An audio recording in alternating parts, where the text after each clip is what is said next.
Heyo, what's up guys? I'm RejectedPlayboy and today I wanted to give you my thoughts on the Rainbow Six Siege closed beta. As I mentioned in my previous video, this is a tactical first-person shooter similar to the likes of Counter-Strike Global Offensive. The environments are very destructible and play a huge part in the gameplay and how the game works. The game has you playing as either a defender or attacker at the beginning of each round, where the attackers send drones for some recon and the defenders set up counter-attacking measures. Once the first 30 seconds are over, the attackers make their move and siege the map. Now, it does sound exciting on paper, but unfortunately, I feel that Rainbow Six Siege ultimately fails to deliver a truly tactical shooter that can compete with the big dogs such as Counter-Strike Global Offensive. First off, in terms of tactics, when compared to games like CSGO, where teams are constantly communicating and making callouts, this game, at least on PC, is really lacking. Sure, there are rare occasions where teammates make callouts, but those instances are few and far between. For the most part, it feels like you're playing solo, even though you're in a team. I did find some good teammates who tell me which floor the enemies are on, but for the most part, most of the players I got matched up with were relatively quiet. If this was because the map seemed complicated, or because the people didn't have mics, I don't know, but I highly doubt it's the latter. Also, the UI of this game, I have to admit, is not that friendly. It does take a bit of time to get used to, and there is no map or radar to help with the callouts, so it could be that. Basically, what I'm trying to say is, on PC, this game lacked a good amount of communication, and that shouldn't be the case, considering what this game is trying to be. Hopefully, Ubisoft can make this game more user-friendly so players can understand how to communicate more. Unless you're playing with friends with mics,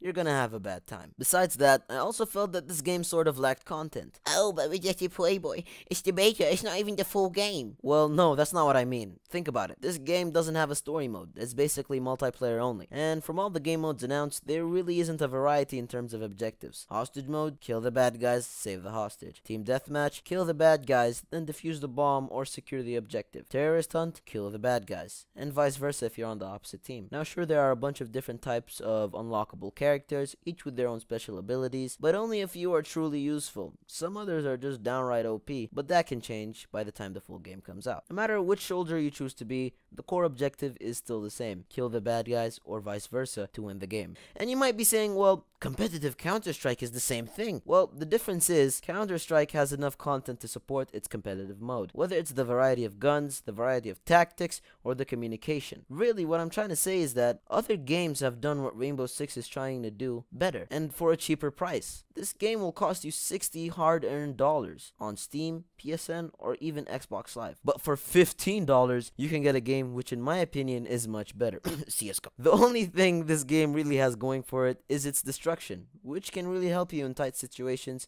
and bravo to Ubisoft for the level of destruction in this game. It requires a really dedicated team to pull that amount of physics off. To sum my opinion up, I just feel this game lacks communication, at least when I played it on PC.